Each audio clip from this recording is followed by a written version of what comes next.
Seção 9. Da fiscalização contábil, financeira e orçamentária. Art. 70. A fiscalização contábil, financeira, orçamentária, operacional e patrimonial da União e das entidades da administração direta e indireta, quanto à legalidade, legitimidade, economicidade, aplicação das subvenções e renúncia de receitas, será exercida pelo Congresso Nacional, mediante controle externo, e pelo sistema de controle interno de cada poder. Parágrafo único.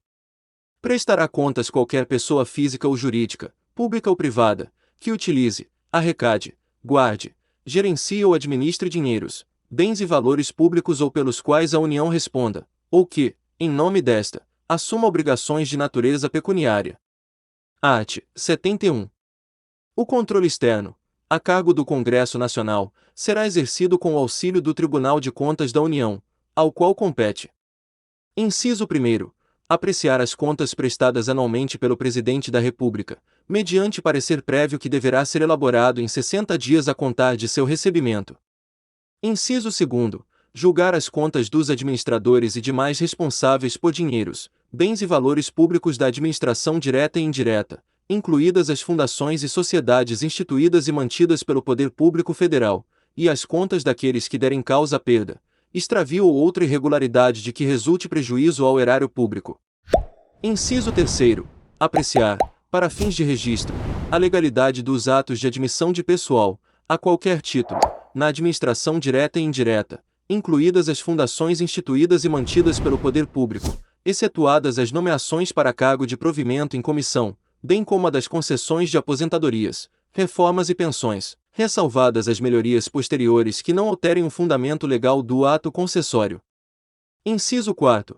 Realizar, por iniciativa própria, da Câmara dos Deputados, do Senado Federal, de comissão técnica ou de inquérito, inspeções e auditorias de natureza contábil, financeira, orçamentária, operacional e patrimonial, nas unidades administrativas dos poderes legislativo, executivo e judiciário, e demais entidades referidas no inciso 2. Inciso 5. Fiscalizar as contas nacionais das empresas supranacionais de cujo capital social a União participe, de forma direta ou indireta, nos termos do Tratado Constitutivo. Inciso 6. Fiscalizar a aplicação de quaisquer recursos repassados pela União mediante convênio, acordo, ajuste ou outros instrumentos congêneres, a Estado, ao Distrito Federal ou a município. Está gostando do vídeo? Inscreva-se no canal, ativa o sininho das notificações para receber os próximos vídeos, deixa o like e bons estudos. Inciso 7. Prestar as informações solicitadas pelo Congresso Nacional, por qualquer de suas casas, ou por qualquer das respectivas comissões, sobre a fiscalização contábil, financeira, orçamentária, operacional e patrimonial e sobre resultados de auditorias e inspeções realizadas. Inciso 8. Aplicar aos responsáveis, em caso de ilegalidade de despesa ou irregularidade de contas, as sanções previstas em lei, que estabelecerá, entre outras cominações, multa proporcional ao dano causado ao erário. Inciso 9. Assinar prazo para que o órgão ou entidade adote as providências necessárias ao exato cumprimento da lei, se verificada ilegalidade. Inciso 10. Sustar, se não atendido, a execução do ato impugnado, comunicando a decisão à Câmara dos Deputados e ao Senado Federal. Inciso 11. Representar ao poder competente sobre irregularidades ou abusos apurados. Parágrafo 1. No caso de contrato, o ato de sustação será adotado diretamente pelo Congresso Nacional, que solicitará, de imediato, ao Poder Executivo as medidas cabíveis. Parágrafo 2. Se o Congresso Nacional ou o Poder Executivo, no prazo de 90 dias, não efetivar as medidas previstas no parágrafo anterior, o Tribunal decidirá a respeito. Parágrafo 3. As decisões do Tribunal de que resulte imputação de débito ou multa terão eficácia de título executivo. Parágrafo 4. O Tribunal encaminhará ao Congresso Nacional, trimestral e anualmente, relatório de suas atividades. Art. 72. A Comissão Mista Permanente a que se refere o artigo 166, parágrafo 1º, diante de indícios de despesas não autorizadas, ainda que sob a forma de investimentos não programados ou de subsídios não aprovados, poderá solicitar à autoridade governamental responsável que, no prazo de 5 dias, preste os esclarecimentos necessários. Parágrafo 1º. Não prestados os esclarecimentos, ou considerados estes insuficientes, a comissão solicitará ao tribunal pronunciamento conclusivo sobre a matéria, no prazo de 30 dias. Parágrafo 2º. Entendendo o tribunal irregular a despesa, a comissão, se julgar que o gasto possa causar dano irreparável ou grave lesão à economia pública, proporá ao Congresso Nacional sua sustação. Art. 73. O Tribunal de Contas da União, integrado por 9 ministros, tem sede no Distrito Federal, quadro próprio de pessoal e jurisdição em todo o território nacional, exercendo, no que couber, as atribuições previstas no artigo 96. Parágrafo 1º. Os ministros do Tribunal de Contas da União serão nomeados dentre brasileiros que satisfaçam os seguintes requisitos. Inciso 1º. Mais de 35 e menos de 70 anos de idade. Inciso 2º. Idoneidade moral e reputação ilibada. Inciso 3º. Notórios conhecimentos jurídicos, contábeis, econômicos e financeiros ou de administração pública. Inciso 4º. Mais de 10 anos de exercício de função ou de efetiva atividade profissional que exige os conhecimentos mencionados no inciso anterior. Parágrafo 2º. Os ministros do Tribunal de Contas da União serão escolhidos. Inciso 1º. 1/3 pelo Presidente da República, com aprovação do Senado Federal, sendo 2 alternadamente dentre auditores e membros do Ministério Público junto ao Tribunal, indicados em lista tríplice pelo Tribunal, segundo os critérios de antiguidade e merecimento. Inciso 2º. 2/3 pelo Congresso Nacional. Parágrafo 3. Graus. Os ministros do Tribunal de Contas da União terão as mesmas garantias, prerrogativas, impedimentos, vencimentos e vantagens dos ministros do Superior Tribunal de Justiça, aplicando-se-lhes, quanto à aposentadoria e pensão, as normas constantes do artigo 40. Parágrafo 4. O auditor, quando em substituição a ministro, terá as mesmas garantias e impedimentos do titular e, quando no exercício das demais atribuições da judicatura, as de juiz de Tribunal Regional Federal. Atenção! Quer saber o segredo dos aprovados em concursos públicos? E-book gratuito. O segredo dos aprovados em concursos públicos. Clique no link na descrição do vídeo ou no primeiro comentário fixado. Art. 74. Os poderes legislativo, executivo e judiciário manterão, de forma integrada, sistema de controle interno com a finalidade de: Inciso 1º. Avaliar o cumprimento das metas previstas no Plano Plurianual, a execução dos programas de governo e dos orçamentos da União. Inciso 2º. Comprovar a legalidade e avaliar os resultados, quanto à eficácia e eficiência, da gestão orçamentária, financeira e patrimonial nos órgãos e entidades da administração federal, bem como da aplicação de recursos públicos por entidades de direito privado. Inciso 3º. Exercer o controle das operações de crédito, avais e garantias, bem como dos direitos e haveres da União. Inciso 4º. Apoiar o controle externo no exercício de sua missão institucional.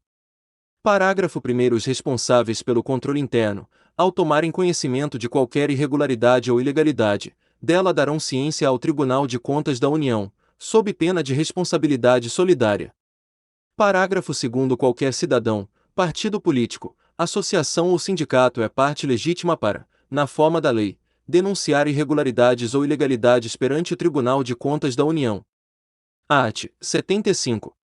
As normas estabelecidas nesta seção aplicam-se, no que couber, à organização, composição e fiscalização dos Tribunais de Contas dos Estados e do Distrito Federal, bem como dos Tribunais e Conselhos de Contas dos municípios. Parágrafo único.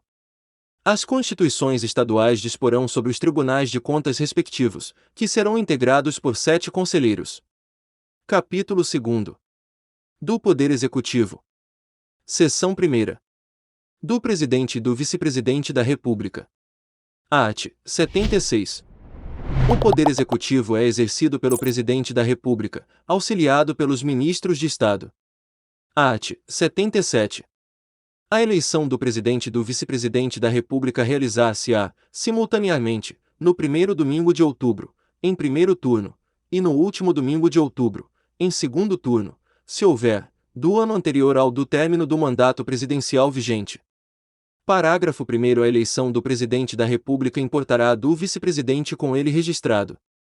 Parágrafo 2º. Será considerado eleito presidente o candidato que, registrado por partido político, obtiver a maioria absoluta de votos, não computados os em branco e os nulos. Parágrafo 3º. Se nenhum candidato alcançar a maioria absoluta na primeira votação, far-se-á nova eleição em até 20 dias após a proclamação do resultado, concorrendo os dois candidatos mais votados e considerando-se eleito aquele que obtiver a maioria dos votos válidos. Parágrafo 4º. Se, antes de realizado o segundo turno, ocorrer mote, desistência ou impedimento legal de candidato, convocar-se-á, dentre os remanescentes, o de maior votação. Parágrafo 5º. Se, na hipótese dos parágrafos anteriores, remanescer, em segundo lugar, mais de um candidato com a mesma votação, qualificar-se-á o mais idoso. Art. 78. O presidente e o vice-presidente da República tomarão posse em sessão do Congresso Nacional, prestando o compromisso de manter, defender e cumprir a Constituição, observar as leis, promover o bem geral do povo brasileiro, sustentar a união, a integridade e a independência do Brasil. Atenção! Plano de estudos personalizado para seu concurso, com apostilas completas, questões atualizadas, simulados preparatórios, PDF, artigos, livros e muito mais. Clique no link na descrição do vídeo ou no primeiro comentário. Parágrafo único. Se, decorridos 10 dias da data fixada para a posse, o presidente ou o vice-presidente, salvo motivo de força maior, não tiver assumido o cargo, este será declarado vago. Art. 79. Substituirá o presidente, no caso de impedimento, e suceder-lhe-á, no de vaga, o vice-presidente. Parágrafo único. O vice-presidente da República, além de outras atribuições que lhe forem conferidas por lei complementar, auxiliará o presidente, sempre que por ele convocado para missões especiais. Art. 80. Em caso de impedimento do presidente e do vice-presidente, ou vacância dos respectivos cargos, serão sucessivamente chamados ao exercício da presidência o presidente da Câmara dos Deputados, o do Senado Federal e o do Supremo Tribunal Federal. Art. 81. Vagando os cargos de presidente e vice-presidente da República, far-se-á eleição 90 dias depois de aberta a última vaga. Parágrafo 1º. Ocorrendo a vacância nos últimos 2 anos do período presidencial, a eleição para ambos os cargos será feita 30 dias depois da última vaga, pelo Congresso Nacional, na forma da lei. Parágrafo 2º. Em qualquer dos casos, os eleitos deverão completar o período de seus antecessores. Art. 82. O mandato do Presidente da República é de 4 anos e terá início em 5 de janeiro do ano seguinte ao de sua eleição. Art. 83. O Presidente e o Vice-Presidente da República não poderão, sem licença do Congresso Nacional, ausentar-se do país por período superior a 15 dias, sob pena de perda do cargo.